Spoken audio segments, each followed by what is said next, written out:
This half hour being brought to you by Purdy Insurance. Market Street in Sunbury. Go to purdyinsurance.com. Auto, home, life, boat, motorcycle, RV. Yeah, guess what? You have a wide variety of insurance needs. And we only just have, let's face it, most of us don't just have an insurance need. We have multiple insurance needs. They handle them all at Purdy Insurance, Market Street in Sunbury. Go to purdyinsurance.com. And by the way, they will do everything they can to save you money because customer service means everything to them. Guy that means everything to us is Neal Coolong. Sir, welcome. You bet, as always. Thanks for having me. I hope you guys are having a good day. Well, let's start with this. There aren't many teams in the fourth quarter that can fumble on the 1 yard line going in and win. How did the Steelers do this? It's the whole thing is so interesting to me because I know we made probably the same amount of content hay with Mason Rudolph last year for his 3-game streak. But you look at Russell Wilson, the way that the way that he's led the team, what he's brought them to, he fits in perfectly with the team that really over the last 4 years, perhaps the only good offensive trait they have consistently is their ability to win games late. That's about it. But that was a bad situation. I didn't happen to look at what the win probability was at that point. But after a very nice drive, one that they needed to put together to get back into the game, a game that I felt Washington played really well, probably outplayed Pittsburgh in some ways. To fumble at the one like that. Mm-hmm. Now, you have a defense that can make a play on a quarterback, certainly. I think they had their opportunities. I personally think it should have been a safety. I thought T.J. Watt was pretty clearly held at a point that he could have gotten a hit on Jaden Daniels. Mm-hmm. Usually that's a holding penalty, that's a safety. But for them to fight back, get the ball back, and have the offense do what it did to end the game, obviously, you have the situation where you got to run the ball 3 times. You know that's coming. It's tough to move against. But Cordero Patterson, to get that from, 3rd and 9, to ensure that you get that 4 or 5 yards necessary to have the option to try to draw the team offsides. Little stuff like that, that wins football games. And I think the Steelers are demonstrating week in and week out their ability to find somebody else who can be both the big star in the game, Mike Williams coming from nowhere and basically this is the only route you know how to run with us. This is the only route you'd run on this play. So why don't you go get in there and go get it? And have Wilson put the most agonizingly perfect throw exactly where it needed to go. A ball that took 12 seconds to return to the atmosphere and straight into Williams' hands. All these little things build up to a team that it's hard to bet in favor of them, but it's really hard to beat them too. And it's almost like this is kind of accentuating the Steelers team we've watched over the last couple of years. We've talked several times how really the only attribute the Steelers had in some of those seasons was their ability to win games they shouldn't have won.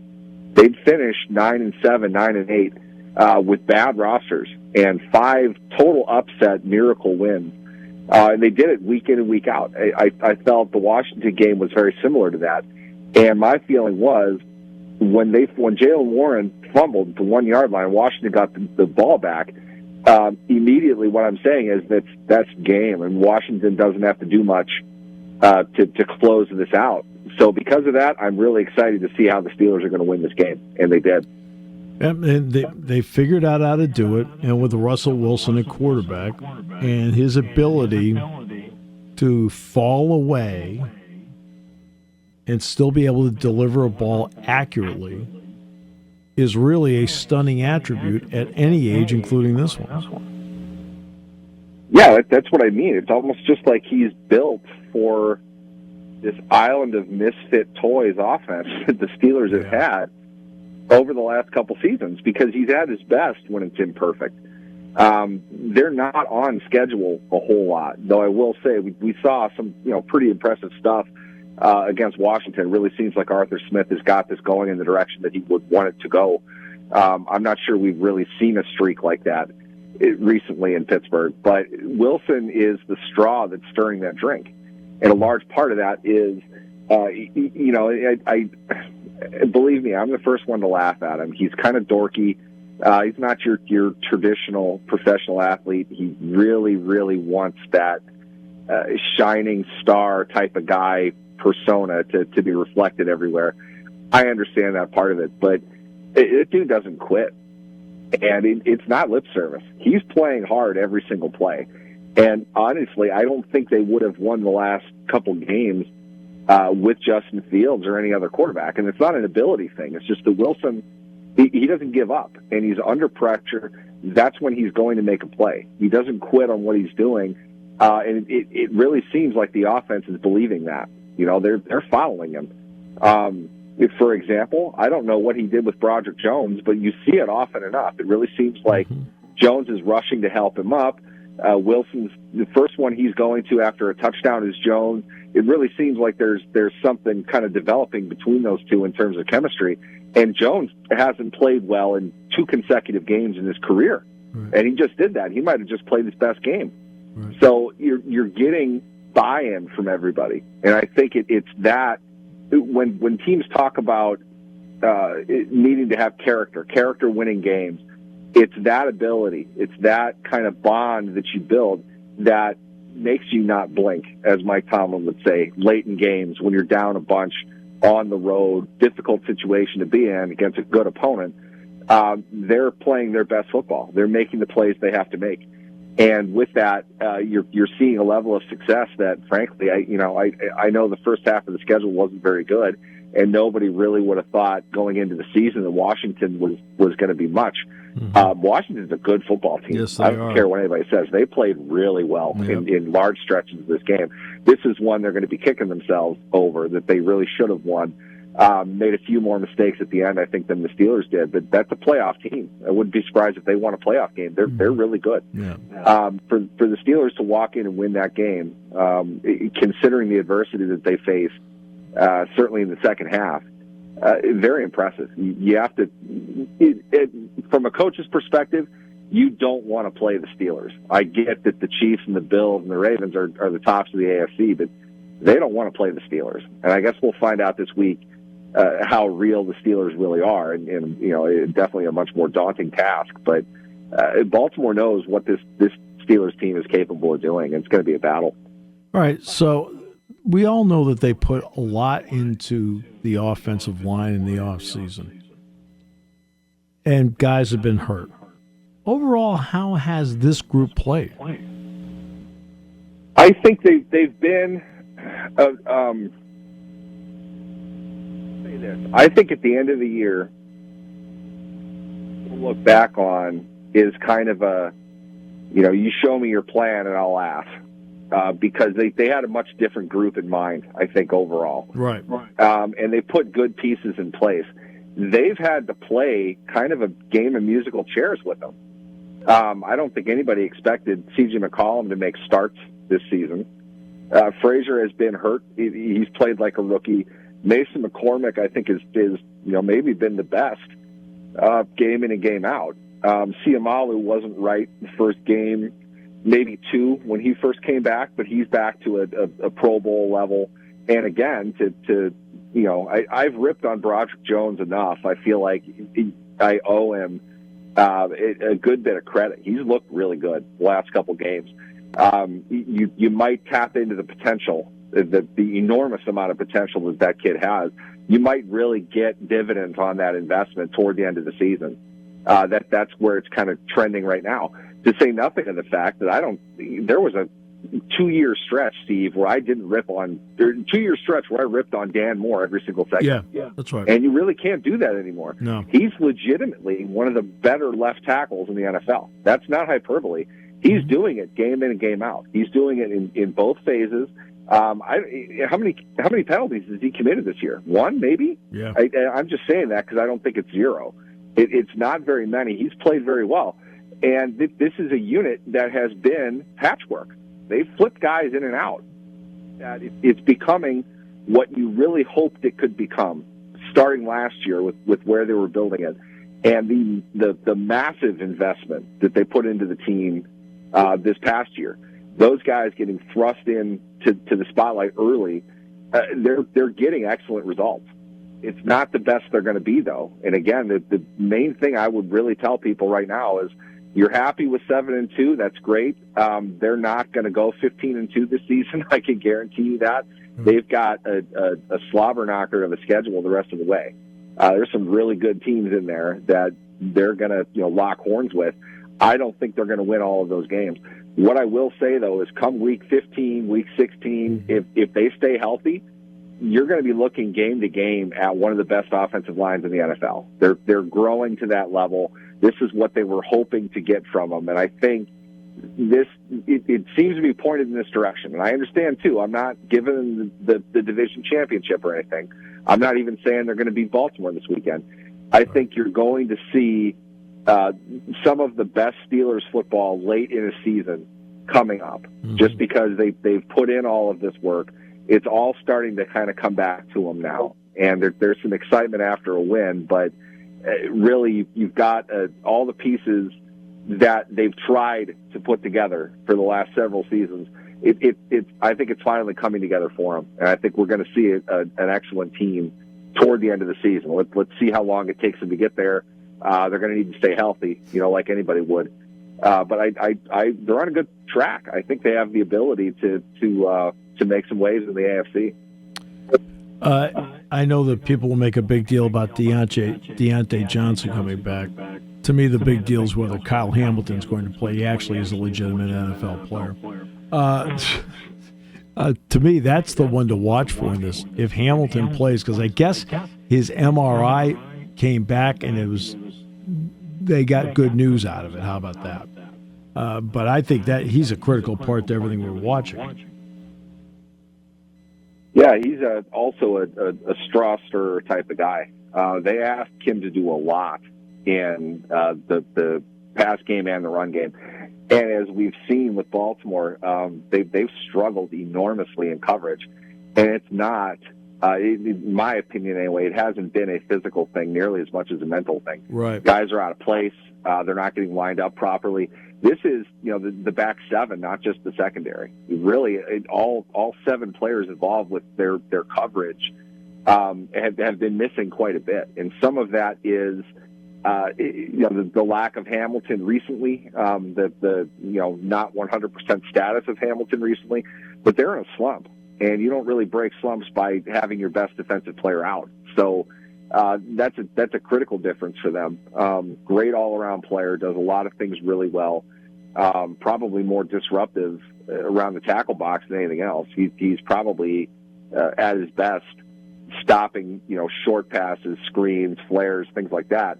As well as your running game. And these are things the Steelers do quite a bit. So if he's playing, you have to assume he's good enough to get out there. You have to assume that he's going to be able to play. But, I think they really need him out there. And everything you saw of that injury, everything that you've heard, he's not really going to be around 100%. So maybe that helps with something a little bit. I'm sure the Steelers are going to try to challenge him. But he's a good player. He's going to make things happen as well, and you hope for the Steelers' sake they can figure out a way to make hay with him on the field.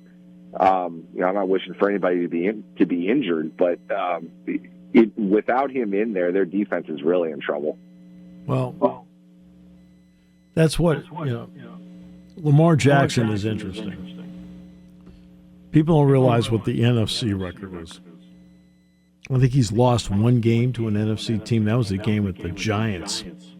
The one where Saquon did the hook slide at the 2-yard line to put the game away. Because they don't see him all the time. So it's a very difficult guy to get ready for. The Steelers see him twice a year. Neal, he's always going to be a threat no matter what. But when you see somebody that often, you kind of get an idea of what he does, why he does it, where he wants to go, what angle he does it at, and I think it makes a big difference. I think if we were just to look at records and performances to evaluate a quarterback, I think what your theory holds water. I remember we talked about this last year as well. Jackson play the NFC. They don't see him as much. I think there's a certain level of fear that sets in. He's such a game-breaking player, along with the idea that they're not used to the subtlety of his game, how he's being called, where he's going. Because with speed and quickness like his, there's a massive difference between he's attacking through A gap versus B gap versus the sideline. He has a tendency in certain times to do certain things. I feel that that's true because if you flip it around, the Steelers have seen him as much as anybody. Now he's been hurt a few games here and there, but they've played him plenty often, and he doesn't tend to do a whole lot. You remember last year? I think it was the game in Pittsburgh because Trubisky lost the one in Baltimore. Yeah. But the one in Pittsburgh, I don't know what happened to him in the second half, but oh my, he was horrible. I mean, he made a lot of really bad decisions, physical mistakes, turned the ball over, poor decisions, and clearly an inferior Steelers team won the game largely because Jackson just I melted down. I don't know what happened to him. It's always seemed like you put the two coaches against each other, John Harbaugh versus Mike Tomlin. There's a level of enthusiasm there from one coach, maybe not so much from the other. It's a bit more steely and a bit more, contained. Harbaugh has always seemed to kind of live with the highs and the lows a lot. And it really has always felt to me like they can't get over the idea of just putting the screws to the Steelers. Yeah. They've wanted to. They've had the ability to do that. And then it seems like they force themselves into mistakes. And they've done that so much lately. I wonder how much of that is put onto Jackson. Jackson feels like you got to beat the Steelers. This is the team that you need to show everybody that you can do this against. I remember laughing a while ago, and they lose again to the Chiefs, and everybody in their locker room was talking about how the Chiefs are their kryptonite. It's like, no, you need to be Superman to have a kryptonite, okay? Yeah. They're Superman. I don't know what you are. You're a rock to them. You don't beat them. You're not on their level. Right. The Steelers are the Ravens' kryptonite if they are Superman. If you're looking at it in that way, the Steelers beat the Ravens consistently, and Jackson in particular plays poorly. And a large part of it is they confuse him. They don't see what he's doing. Right. A couple of years ago, I remember the first play of the game, first pass he threw, Robert Spillane picked him off. Ran back for a touchdown. Robert Spillane doesn't intercept passes, let alone, return pick sixes on Lamar Jackson. He makes mistakes like that. And I don't know if it's something, breaks down that they're not understanding or seeing. But, here's a project. This is what we should do. Let's go back and watch the film, count the amount of Lamar Jackson sideline helmet throws he's had against the Steelers. It's got to be a dozen by now. They've frustrated him. They don't hit him as much because nobody really hits him. He does not throw the ball particularly well, and they don't give up much on the ground. That said, we could see him drop 41 with Lamar, another 158-3 rating game, 200 rushing yards on Sunday. He's that good of a player. But the Steelers have had his number lately, and I wonder how much of that is there's a lack of intimidation coming from the Steelers because they have seen him as often as they have, whereas other teams, still kind of cycling through, they haven't quite gotten to that point yet. No, they haven't. My friend, thanks so much. I slipped in Deontay Johnson's name just for a couple laughs, but appreciate you as always. Thanks for having me, guys. Neal Coolong joining us this half hour, brought to you by Purdy Insurance, Market Street in Sunbury. Go to purdyinsurance.com. Auto, home, life, business, boat, motorcycle, RV. We have not just an insurance need, we all have multiple insurance needs. Well, they take care of them all and do everything they can to save you money at Purdy Insurance. Market Street in Sunbury. Go to purdyinsurance.com. All right, back with more in a moment. Great to have you with us today on News Radio 1070 WKOK. This half hour being brought to you by Brewers Outlet, Reagan Street in Sunbury, the beverage supermarket. Imports, domestics, microbrews, the best selection of beer anywhere. Wine coolers, water, soft drinks, lots and lots of snacks. They roast their peanuts fresh and hot every day. 6 great flavors of slushies. Pickle bar, led by the personal favorites, the barrels and the dills. Indeed, second to none, all at Brewers Outlet, Reagan Street in Sunbury, the beverage supermarket. And from StateCollege.com, Mike Poorman, always doing great work. Mike, welcome. Well, you can't beat a place that roasts its own peanuts, right? Man, that's awesome. Oh, no. They flat out get it done. You want a one-stop shopping for your tailgate, they get it done. No doubt. Okay, so they win 35-6 on Saturday night. And they scored touchdowns on every drive in the first half. Mike, what was your thoughts on the overall performance?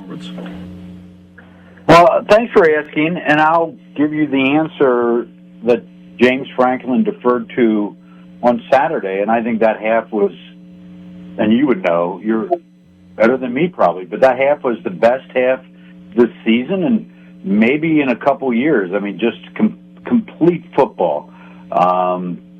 And an incredible environment, right? Yeah, let me ask you about that for a second. Awesome environment. Crowd was listed at 110, 223.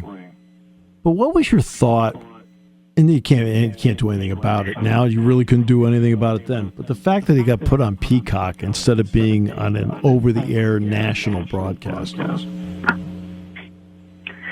I got to tell you, I thought you were going to go this direction. I was surprised, and I'll get to your question in a second. I thought you were going to ask this one. I was surprised everyone showed up, everyone stayed, everyone was so invested in the game after, a little bit of a hangover Ohio State and a couple quasi-wideouts, and you interact with students a ton. Some of them had said they're not sure they were into the wideout, but I was surprised how much of a on-brand whiteout that was and how much folks were into it. As far as Peacock, you can't cash the checks without doing what they tell you to do. I guess that's my answer.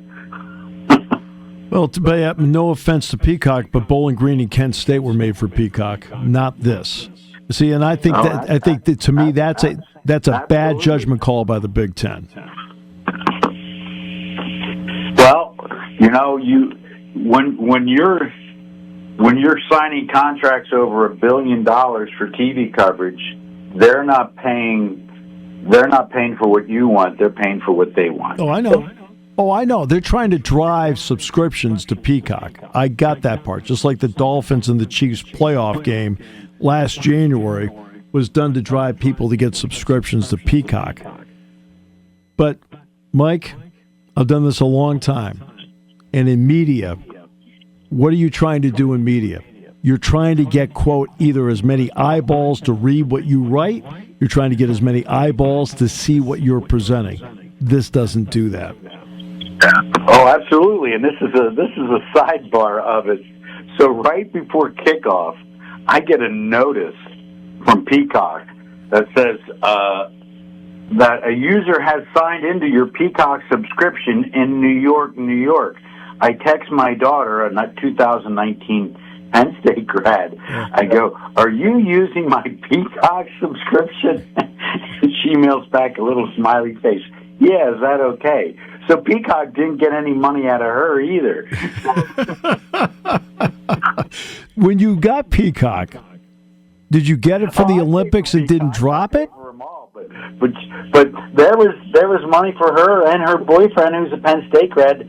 They should have subscribed to it. But, Peacock lost out on that one subscription. I'm sure they lost out of a lot of them that way, too, as well. When you got Peacock, did you get it for the Olympics or did you just get it for the programming? Why did you get it? No, as soon as I saw that, that's a great question. I'll be honest, as soon as I saw that some of the Big Ten games are going to be on Peacock, I had to get it, right?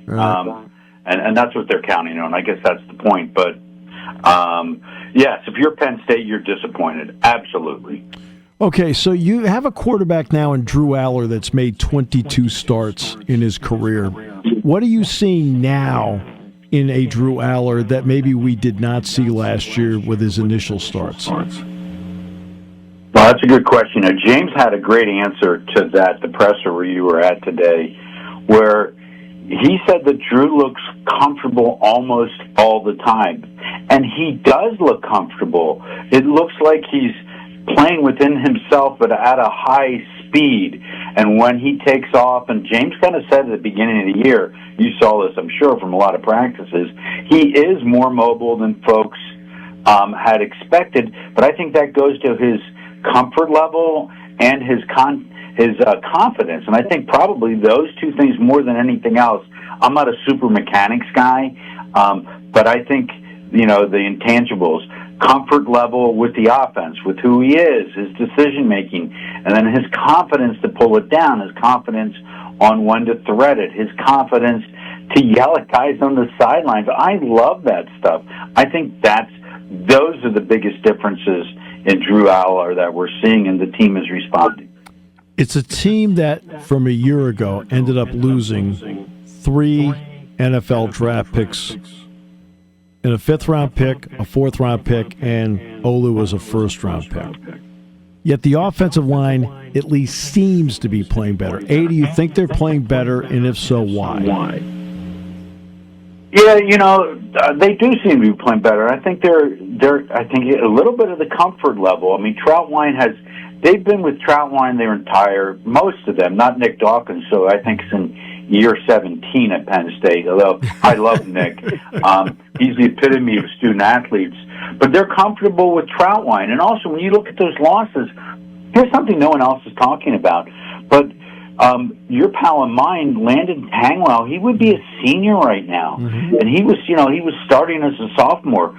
So they've absorbed that loss as well, which really makes it all interesting. So they've adjusted to that on the fly as well. I think Troutwine does not get enough of credit for that, and I think some credit, and I'm laughing because maybe even more than some, Frank Leonard is a hell of an analyst. Yes, he is. If there's one guy I love to watch coach and do warm-ups, it's Frank Leonard, man. As a football guy, he is so into it, and the kids respond. I think he and Trout are a good bad cop, good cop, loud guy, quiet guy. I think that's a really good combo there. And I think it does manifest itself to a degree in the offensive line play. If you had to pick a guy that was the definition of the old school, just absorbed in football guy, it's Frank Leonard, who, by the way, always kids all the time. Well, he'll tell James, we're just glorified gym teachers, right? That is a great line, isn't it?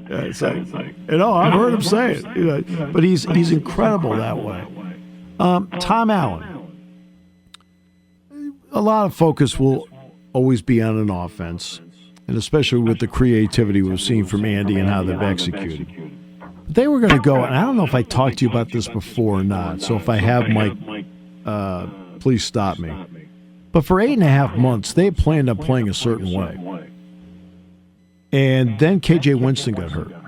And they had to adjust and adapt. What does it say about Tom, the staff on defense, and the players that they have adapted the way they have, because the style has had to be a little bit different than how they planned?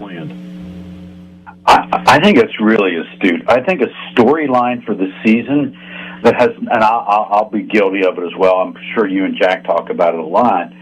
But, I mean, the game that he had against West Virginia, I mean, it was otherworldly. And so they not only had to make up for it, but they don't have him. And, they would be phenomenal. And it's forced Jalen Reed, admittedly from him, he's even said this, to be much more of a vocal leader, to kind of fill that void in the room, but also in the game. And then, 2 of the last 3, he's made really, really great plays. So Jalen's filled the void, but it's kind of funny is that it's a major, major injury, and people have forgotten about it. Except you. You just brought it up. You know, and Reed now has an interception each of the last 3 games, which is, you know, that tells you a lot about where he is right now. A young player like Zion Tracy, we saw the interception return for a touchdown against Ohio State. But then I go back to the USC game and how he's playing. What are we seeing from him right now, in your opinion, that has helped make that secondary better? It's kind of that comfort level, but it's easier for someone like me to appreciate his speed and agility as a punt returner. But that also translates whether it's that pick six or translates what he's able to do, turn on a dime in the secondary, really have that top level quickness. I think his ability as I don't want to say it's natural athlete, but some of those natural speed and quickness skills in combination have added a great deal back there. Well, in fact, it's only my opinion, the single most impressive play he made in the game was a play that went nowhere. That was the line drive fair catch that he made as a punt returner, because that to me showed judgment that I can get to it and I don't need the ball hitting the ground. That showed me something in terms of him growing as a player back there. Well, that's a great point. And also, Caden Saunders was not a returner when it comes to churning out big yards, but he was, as Franklin likes to say, he was a real steady Eddie. So there's another guy who's been lost, and they've gone on and no one has said, hey, Saunders, who's really a machine for fielding punts, is not back there. So it's really interesting. Probably Saunders' best skill was making that catch, is the one that you point out that Tracy has stepped in and filled. All right, so we're at the point of the season now where I think Max Granville still has to sit out one more game. There's a couple of other guys that are in that camp. Quentin Martin would have to sit out one more game. But a guy like Corey Smith, he can play the rest of the season if need be, as an example. Everybody finally got a chance to see Corey Smith carry the football on Saturday night in the fourth quarter. What were your thoughts watching that young man? I thought he was going to score. I mean, it was crazy. It's I got to tell you, I flashed ahead, and this could be it for this season for Singleton and Allen. Well, they're not missing a beat. I mean, that was a crazy good run. I know Franklin today applauded his first carry, not that one, but it was electric, and it was literally an explosive play. Yeah, I want to get into the management, though, of how they've managed all this with the players that they really do want to redshirt. What does that tell you about the organization itself, that they're managing this in such a way where now the door's open, where the full roster, if need be, is available to them in the waning weeks of the season? Well, I think that's a great point. And it's a really unheralded point. The ability to really, it's kind of a front office function, right? Yeah. When you're talking with people, with Andy Frank and those people, and you're bringing in the analysts, you're bringing in people maybe even like Will Ryman to go, to help strategize those things, what would be typical front office functions. I think Penn State has gotten really good about that. And the thing that no one talks about, but then you're also talking about, okay, you want them to have a taste of it. Are they how much do they need to see action to stay, to not transfer, to not try the portal, to not be disgruntled, to not be a locker room problem? All those things go into it that you never really had to think about. In the past, it was like, no, you're a freshman, you're not playing my way or the highway. That's no longer the case. Yeah, because now, they have the ability to play these guys even on special teams, which might give somebody's legs a break in terms of running downfield. Things like that I think are important.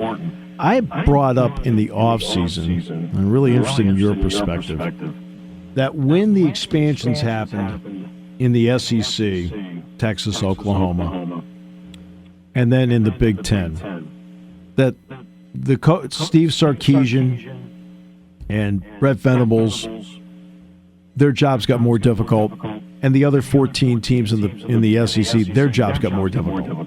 In the Big Ten, everybody's job got more difficult on the West Coast, but everybody within the conference, their jobs got more difficult. How do you describe strength of schedule based on what the new teams have brought in and the fact that you have to play them compared to what you had before in division play? Well, I hate to say it like this, but as Penn State's head coach loves to say, it's a combination of everything, and then you throw in a reduced roster and NIL. Whether next year there's going to be $17 million extra that they have to generate to pay football players, and you throw in the travel, you throw in the portal. I mean, it's literally a different game. So it's not only, look, if Washington had been on the schedule last year, we might be having a different discussion now. But Washington eventually will cycle and be good again. And look where Indiana is. So and Minnesota at Minnesota in 2 weeks is going to be a challenge. They're a good team. Yeah, you're going to have to do the 1-0 mentality, because if you look ahead, and you're going to get scared. Mike, I think they need to revisit the 105. I know this is a completely off topic, but you brought it up, and I'm glad you brought it up. I don't mind if it's 105 with scholarships, but I think they have to give everybody a developmental program which still allows walk-ons and put a number on it, 15 guys, right, that just want to walk on and be a part of your practice squad or whatever. I think they've got to somehow revisit that in some way, and I don't know if they have the ability to do it or not. Well, I think you're right, and my take is your reasons are sound, and one or two of my reasons, honestly, walk-ons are great stories. Walk-on bring in the true student athletes. Walk-ons continue what big-time sports are all about. Walk-ons are Matt McCloy, I mean, there's myriad of reasons to continue to have walk-ons and make sure that they're part of even the highest level of college sports. I think for all of those reasons, and I think eventually, Carl Nassib was a walk-on, right? Yeah, yes, so you have two walk-ons who are on the board of trustees. I think that's kind of cool too. Right. No, exactly. But in order to properly run a football practice, you need 120 players, and that's something I think. I remember when somebody was complaining, I think it was actually Renee Portland was complaining about the number of scholarships football had, and she wasn't saying, she wasn't saying anything about, the number, but there was a complaint about it. It was like, you actually need 120 guys to have a proper football practice, and I think there has to be some understanding somewhere, Mike, from people who do the job for a living to tell it. The people in Indianapolis who administer these ideas that there's a right way and a wrong way to do it, and capping it at 105 is not the right way. Well, this is interesting you invoked Renee's name, because even the women's basketball team, they still have, and I have one of them in class, he's a fabulous student. Yeah. One of them, they still have male practice players for any number of reasons, but that's also, especially basketball, right? You're a basketball guy too. You need those practice players. Right. That's just the way it is. Mike, really enjoyed it. I know we covered a wide range of topics here today, but we can do that because you can answer a wide range of anything. So I appreciate you very much. Well, thanks, buddy. It's always great to talk to you, Steve. Mike Poorman. StateCollege.com. Great to talk with him on the show today. And this half hour is brought to you by Brewers Outlet, Reagan Street in Sunbury. The beverage supermarket, imports, domestics, microbrews, the best selection of beer anywhere. It's time to start thinking about stocking up for the holidays. Can you believe we're talking about that already? We're talking about stocking up for the holidays now. How about that? I think you need to buy some Beat Writer gift cards the way they like this Brewers Outlet ad. They love it. And because if they go to Brewers Outlet, they're going to love it even more. All right? Wine coolers, water, soft drinks, snacks. They roast their peanuts, fresh and out every day. 6 great flavors of slushies. Pickle bar, led by the barrels and the dills. My 2 personal favorites. Indeed, second to none. As we continue on News Radio 1070 WKOK. Party time.